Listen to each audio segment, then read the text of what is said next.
Hey, how you doing guys, and welcome to another video. So today we're going to cover the second issue of the Crimson Reign series, which is currently ongoing and might tie directly into the Book of Boba Fett finale. We left off last week with Qi'ra calling all of the remaining members of Crimson Dawn together in hopes of infiltrating and assassinating both Emperor Palpatine and Darth Vader. The interesting thing is that this story is being told from the perspective of the Crimson Dawn Lawmaster, the one who is in charge of archiving all of their history and actions. She is telling the story of what happened to Crimson Dawn from the future through a holocron which is being listened to by a mysterious light side force user.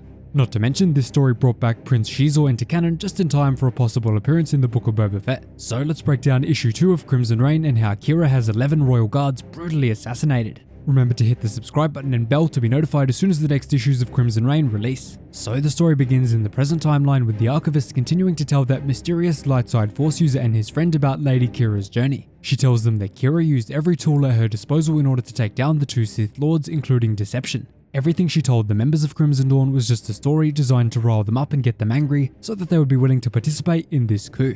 Despite that, Qi'ra realized that deception was not enough. She resorted to something much more powerful, something that cannot be denied: death. In order to carry this out, she pulled out the most highly skilled assassins of the Crimson Dawn in order to get the job done. At this point, we move back into the past timeline aboard Qi'ra's ship, the Vermilion. On board is the bounty hunter known as Deathstick, who is actually one of the survivors of General Grievous's purge on the Night Sisters. Deathstick is waiting to be greeted by Qi'ra so that she can be given her orders. While waiting patiently, the doors to Qi'ra's office open and out walks Ochi of Bastoon, another renowned assassin for Crimson Dawn. Ochi tells Deathstick that she can enter and asks, "Who do you think she'll send you to kill?" The Night Sister though has no interest in answering that, telling him that the target is none of his business, unless Ochi is her target, and if it's not, he should just move swiftly along. Ochi sarcastically says, "Ooh, spooky," telling Deathstick that she doesn't scare him at all. Nothing does, not since he saw the light. Deathstick dismisses him as crazy before moving into Qi'ra's office with her assistants, including Margot from Solo: A Star Wars Story. Qi'ra apologizes for having kept the bounty hunter waiting, but gets right down to business since Deathstick has never been the chatty type. Right after, Margot warns Deathstick that all of the syndicates have gone to war. The Black Sun, the Pikes, pretty much everyone except the Hutts and Crimson Dawn. The Hutts have stayed out of it because Vader wiped out their entire council, leaving Jabba as the only influential Hutt remaining. Margot then hands her a data card with all of the information she needs to carry out her bounty mission. Her target is very unique. The target is the heir to not one but two of the galaxy's leading criminal syndicates, the Mourners Clan and the Unbroken Clan. Unfortunately for Deathstick, she has taken refuge with the Rebel Alliance, meaning this won't be an easy task. Her name is Catalaya and Qi'ra needs her taken off the board. I'm sure you know what that means. Deathstick hesitates before accepting the task, prompting Qi'ra to ask if there's a problem. Deathstick however brushes it off and tells Qi'ra that as long as she gets her credits, there will be no problem at all. After Deathstick leaves, Trinia, Qi'ra's assistant, starts going off on assassins saying that they curdle her blood because they all kill for money. Qi'ra tells them though that that's just a random line in the sand. Everyone kills under the right circumstances. Everyone. It's all about how you dress it up and the story you tell yourself to justify it. In her many years of experience, Qi'ra has found that there are 3 reasons people kill. Some kill for their faith, like Jedi. Some kill for hope, like Boba Fett and bounty hunters hoping for a better life. And then there is one other category: those who kill simply for joy. Qi'ra knows that Ochi kills because he is afraid. Everything he kills is something that can no longer kill him. Where he comes from, he's seen monsters and terrifying things that would keep anyone up at night. Cutting onto Ochi's ship, he is in hyperspace, barreling towards his target's location. He is shocked that Qi'ra actually spent money to pay for an ASN courier droid. This is the same droid that Zam Wessel used to deliver the Cahoons to Padme's room in Attack of the Clones. Either way, while Ochi is on his way, Qi'ra continues talking about how in the past, he worked for Palpatine. Ochi was so afraid of monsters that he made himself useful to the biggest one of them all, thinking that would keep him safe. Deep down though, he knows it's just a matter of time before that monster also turns on him. For that reason, Qi'ra gave him the job of assassinating Palpatine's royal guards. Ochi then arrives at his destination, which happens to be the Imperial Palace on Coruscant, previously the Jedi Temple. Knowing that he is about to face the man he once worked for, Ochi is nervous for the mission. Back in the gossiping session with Qi'ra and her top aides, she starts gushing about Deathstick's past. She tells them that her entire lineage was wiped out during the Clone Wars and that she and her mother were 2 of the very few survivors who made it out.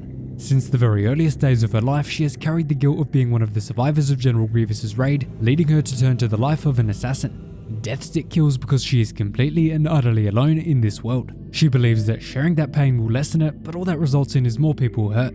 Despite this, Qi'ra was able to gain Deathstick's loyalty by revealing to her that Emperor Palpatine was the one behind the death of her people, since he gave the order to Grievous. Qi'ra obviously learned this information from her time as Maul's apprentice. Sitting beside a campfire in the forest, Deathstick continues mulling this bounty mission over in her head, convincing herself that she can kill this young girl. When when really she doesn't have it in her.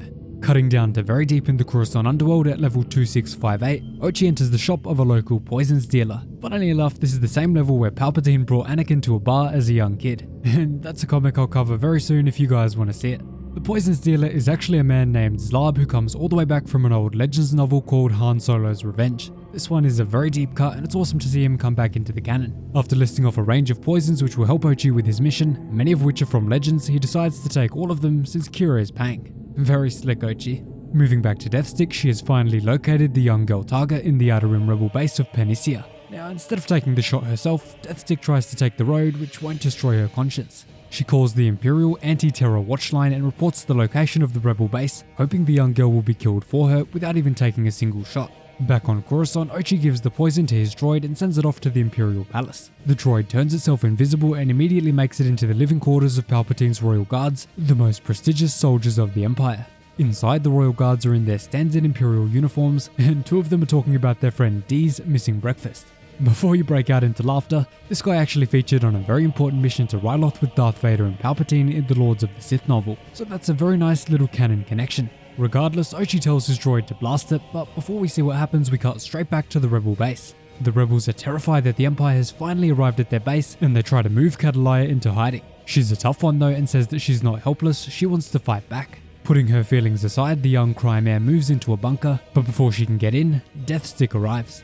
The Night Sister Bounty Hunter then disarms the young girl with ease and grabs her by the arm. We then cut back to Ochi, who notices Major D's on his spy droid sensors. With a single precise slug shot to the neck, Ochi infects him with the poisons he bought from the Coruscant underworld. He hopes that Major D's will spread the toxins to the rest of the Royal Guard squad mates when he returns to the barracks. Ochi then begins waiting patiently as his droid returns, hoping, even praying that the plan works.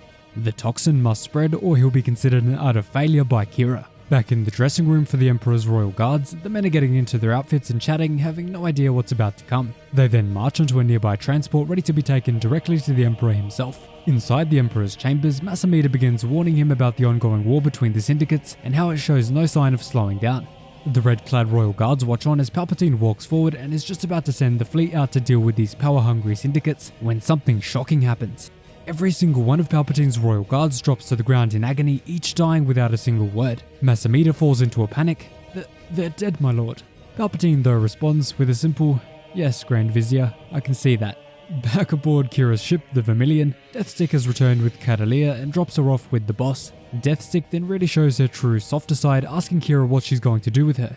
Qi'ra, however, refuses to answer and says, "Your job was to deliver the girl. From here, her fate belongs to me." After this, the young girl is unblindfolded and finds herself facing Qi'ra and her two associates absolutely in shock. Qi'ra then tells the girl her name before slyly telling her that they're going to be good friends, whatever that means. Qi'ra is certainly getting this girl ready to either be her heir or to serve alongside her in the ongoing syndicate war.